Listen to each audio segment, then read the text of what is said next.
এটা নিয়ে আপনি বা আপনার বাবা মা যতটা না চিন্তিত, তার থেকে বেশি চিন্তা করেন আপনার আশেপাশের মানুষজন, পাড়ার প্রতিবেশী।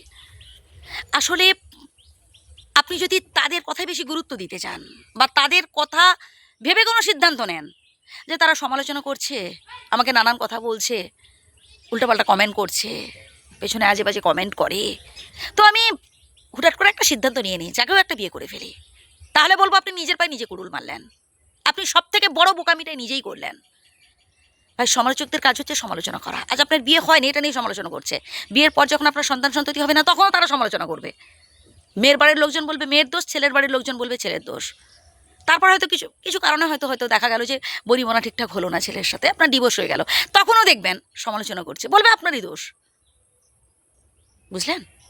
তাই সমালোচকদের গুরুত্ব না দিয়ে, তাদের কথায় কান না দিয়ে, আপনি নিজের সিদ্ধান্ত অনুযায়ী চলার চেষ্টা করুন। আপনার যদি মনে হয় যে না, আমার এমন একজনকে আমি জীবনসঙ্গী কিংবা জীবনসঙ্গিনী খুঁজবো যে আমার মনের মতো হবে, বা আমি নিজে স্বনির্ভর হওয়ার পর আমি সিদ্ধান্ত নেব, বিয়ের মতো কোনো সিদ্ধান্ত নেব, ঠিক আছে। বাট হুটহাট করে সিদ্ধান্ত নেবেন না। শুধুমাত্র বিয়ে নয়, যে কোনো কাজ হুটহাট করে যখন আপনি করবেন, সেখানে অনেক ভুল থাকে, অনেক ভুল থাকে ভাই। বিয়েটা ছেলে খেলা কথা নয়। আপনি কতটুকুন তার সাথে অ্যাডজাস্ট করতে পারবেন, বা সেই মানুষটা আপনার সাথে কতটুকুন অ্যাডজাস্ট করতে পারবে, অবশ্যই ভাবা দরকার। এমন অনেক সম্পর্ক দেখেছি, 10-15 বছর ধরে প্রেমের সম্পর্ক ছিল তাদের মধ্যে, তারপরে বিয়ে হলো আর তারপরেই ডিভোর্স। আবার এমন অনেক সম্পর্ক দেখেছি, আজ থেকে 40-50 বছর আগেকার কথা বলছি, দাদু দিদার সময়, বাবা মায়ের সময়, দেখবেন আপনারাও সব কিছু অনুভব করতে পারছেন। তো তখনকার দিনে দেখবেন একদিনের কথাবার্তায় বিয়ে পাকা, তো তারপরে তো তারা 40-50 বছর দিব্যি সুন্দর আনন্দে কাটিয়েছেন বা কাটাচ্ছেন। তার কারণ একটাই, অ্যাডজাস্টমেন্ট। একে অপরের সাথে অ্যাডজাস্ট করতে হয়, কারোর কথাই নয়।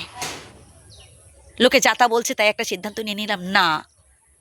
কখনো কোনো সিদ্ধান্ত অপরের কথায় রাগ করে নেবেন না, বা অপরের কথা ভেবে নেবেন না, নিজের কথা ভেবে নিন। নিজের কতটুকুন ভালো হবে এই ভেবে সিদ্ধান্ত নিন। লাইফটা আপনার, আপনি আপনার লাইফটাকে কীভাবে পরিচালিত করবেন সেটা টোটালি আপনার ওপর ডিপেন্ড করছে।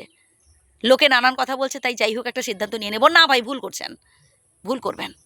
সমালোচকদের কাজ হচ্ছে সমালোচনা করা, লোকে এরকম বলবে, কিন্তু আপনি কতটুকুন সেই মানুষটাকে সুখী করতে পারবেন, আপনি যাকে বিয়ে করবেন তাকে খাওয়াতে পারবেন কিনা, তারা কি খাওয়াবে এসে নাকি, তারা কি দেবে আপনার সংসারে যখন অভাব অনটন ঢুকবে, আপনাকেই কষ্ট করতে হবে। তো সিদ্ধান্তটা আপনার, আপনি কীভাবে আপনার লাইফটা লিড করবেন, আপনি কাকে জীবনসঙ্গী বা জীবনসঙ্গিনী বাঁচবেন, আপনার উপর ডিপেন্ড করছে সেটা। লোকে বলুক, লোকের কথায় কান দেবেন না, ইগনোর করতে থাকুন। আপনি আপনার সিদ্ধান্ত অনুযায়ী চলার চেষ্টা করবেন, লক্ষ্য স্থির রাখুন, সামনের দিকে এগিয়ে যান। হ্যাঁ, অবশ্যই বিয়ে করার আগে স্বনির্ভর হওয়ার অবশ্যই প্রয়োজন আছে।